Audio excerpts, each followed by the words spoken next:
Table. Are there moves afoot for tougher measures like no-fly zones or even military intervention?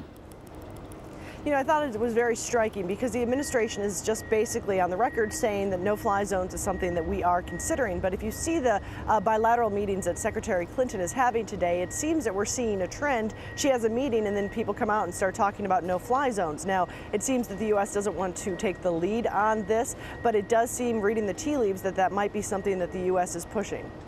Do you think that there's discussions about you know, the way countries like the US have long done deals with autocratic Arab regimes? Because now Clinton is saying that actually backing political transformations in those areas is a strategic imperative. Well, I think what we're seeing is the Obama administration right now really trying to recalibrate, and I understand that there is a whole strategy review of their Middle East policy. You have seen a difference in tone. And when it comes to Iran, the administration is first and foremost, they're in the forefront of talking about Iran, but when it comes to allies like Bahrain or Yemen, you're seeing a much softer tone from this administration. And also just looking at the days that it's taken them to respond to different crises and the president's direct involvement, it does differ by country. And I think what you've seen is what one senator put it is we want to see our allies do better, but we want to see the regimes of Gaddafi and Iran, we want to see them overthrown. Okay, Patty, thanks very much indeed for that. Patty Culhane in Washington, D.C. there. Well, as we've said, Libya was top of the agenda at that meeting of the UN Human Rights Council. It's also brought Clinton together with other foreign ministers from around the world. Nick Spicer is there. Foreign minister after foreign minister has condemned the violence in Libya and praised the Human Rights Council here for deciding to suspend that country as a member and for ordering an international investigation into events there. There is also satisfaction that the UN Security Council decided to impose an asset freeze on Libya, a ban on weapons sales, and to ask the International Criminal Court to look into possible war crimes charges there. However, despite the satisfaction over a rare common diplomatic front, there's a widespread realization that a lot of work remains to be done. You know, we have to do whatever we can right now to try and support people. The calls that we make, the desire to see the violence stop, to stop the repression, are real, and as much action as we can take now we're going to try and do. And we recognise that that's going to be so important. It's also going to be important to get ready for the humanitarian aid, and that we're also getting ready to move on. But our thoughts are with the people of Libya right now. The United States and European countries say they're ready to reach out to members of the Libyan opposition, but there are two problems. No one really knows who the Libyan opposition is, and anything that could be portrayed as foreign meddling could play into the hands of Muammar Gaddafi. Well, speaking in the House of Commons in the past hour, British Prime Minister David Cameron called on the remaining members of Colonel Gaddafi's government to quit. We should be clear. For the future of Libya and its people, Colonel Gaddafi's regime must end and he must leave.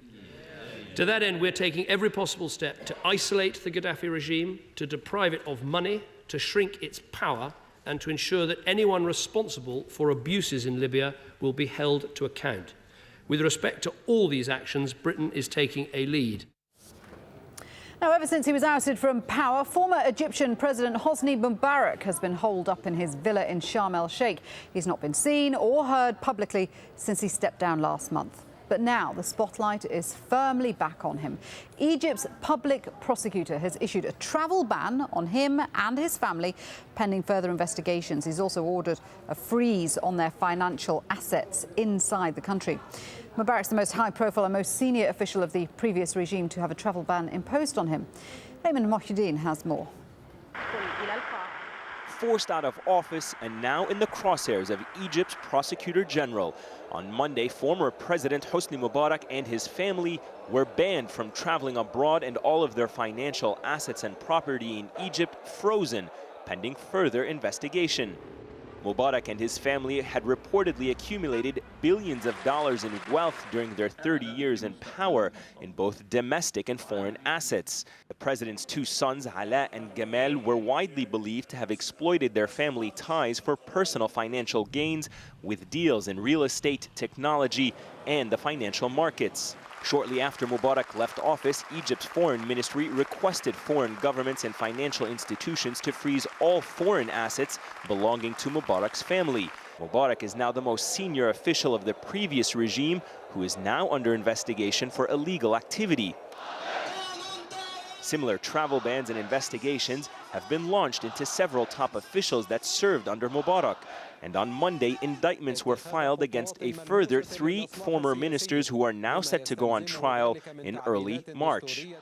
Holding former regime officials accountable was one of the main demands of Egypt's revolutionary movement, saying the current leadership of the country must cut all ties with the past by sending a strong signal it will prosecute Mubarak's alleged wrongdoings. While many will see this as a positive step in the right direction, others will say it's too little too late, and that the delay in issuing such a freeze will merely have allowed the Mubarak family even more opportunity to hide any ill-gotten gains. Still coming up on the programme, we'll have the story of Gaddafi's Ukrainian nurse. Apparently she's the latest person to desert the Libyan leader. And the Oscar goes to Colin Firth. Natalie Portman, The King's Speech. Well, we've given it away, but there were a few surprises in Hollywood. The King's Speech crowned the big winner at this year's Oscars.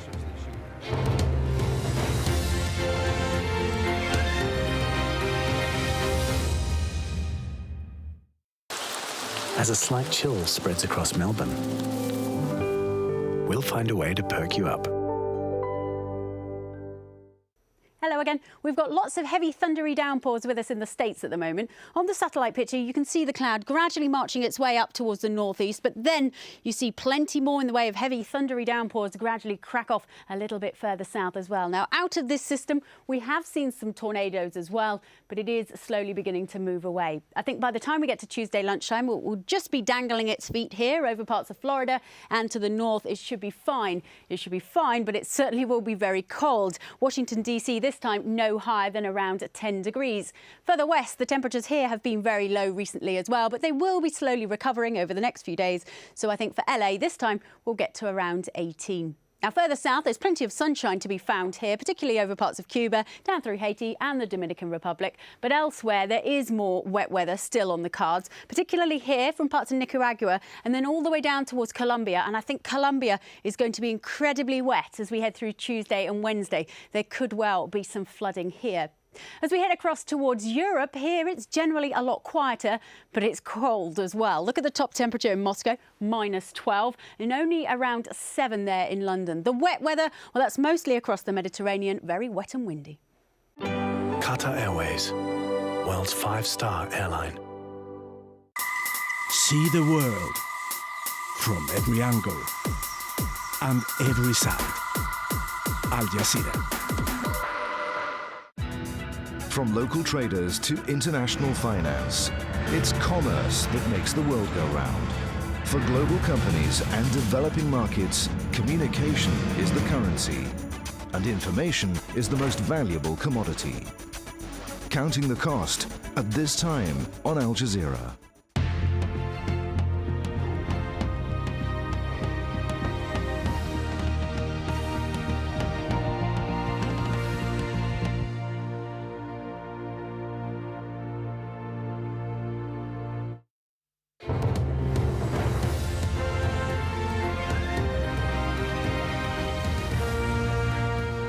Welcome back. You're with Al Jazeera. Let's remind you of the top stories now. Egypt's former President Hosni Mubarak and his family have been issued with a travel ban by the country's public prosecutor pending further investigations. The prosecutors also ordered a freeze on their financial assets inside the country. Yemen's opposition says it won't join a unity government with the president. Political groups and anti-government protesters want the president to step down. And Libyans are fleeing parts of the country still held by leader Muammar Gaddafi. More protests are being reported in the capital, Tripoli. According to the Reuters news agency, security forces fired into the air to disperse the crowds. Well, thousands of migrant workers have fled Libya after the outbreak of violence there. Our correspondent James Bays is at the Tunisian port town of AlJazeera, where thousands of Egyptians are waiting to travel back home. They are carrying all their belongings on their backs. These are Egyptians who made their way out of Libya. Many of them have been stuck in the border area for days. Finally, they're able to leave on this Egyptian naval vessel. This is the Shalatain, the first of 4 Egyptian Navy ships which will be coming here in the next few days. Egyptians also going out by air, but many are still stuck in the border area and they're pretty angry. We heard them chanting earlier on that they wanted help from their government and they weren't having enough help from their government in the last few days. The problem the Tunisian authorities face is that slowly people are leaving, but more seem to still be arriving from Libya. Now, she'd been at his side for nearly a decade, but now even Colonel Gaddafi's nurse has abandoned him. The 38-year-old may have had a close relationship with the leader, but as Niamh Barker reports, she's now returned home to the Ukraine. Returning to Ukraine after 9 years at Gaddafi's side, 38-year-old Galina Kolodnitskaya is met by family at Kiev airport. She arrived with hundreds of foreign evacuees. Her story distinctly different from the many others fleeing the violence in Libya. In these undated pictures, Kolodnitskaya stands close to the heart of the Gaddafi regime. She was one of 4 Ukrainian nurses taking care of him, but a US diplomatic cable published by WikiLeaks late last year claimed the Libyan leader was deeply attached to Kolodnitskaya. The cable described her as a voluptuous blonde who always travelled with the Gaddafi as only she knew his routine. It's believed the two may have been romantically involved. Back in Ukraine, Kolodnitskaya is avoiding public attention, all while Gaddafi's leadership teeters precariously. Niamh Barker, AlJazeera, Moscow. Here's some other news now. An Iraqi court has sentenced a former British security officer to 20 years in jail for killing 2 contractors. Danny Fitzsimmons is the first Westerner to be convicted by an Iraqi court since the 2003 invasion. He was found guilty of murdering 2 of his colleagues in 2009, the 30-year-old said. He acted in self-defense. The Malaysian government's planning to tighten media regulations. It's planning to put limits on the internet as well, raising concerns of a crackdown on free speech. Stephanie Scowen reports. It's the kind of news no publisher wants to hear.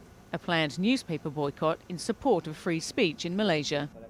Campaigners say if the plan to change the Printing Presses and Publications Act and the Sedition Act goes ahead, it will shackle the last vestige of press freedom in the country.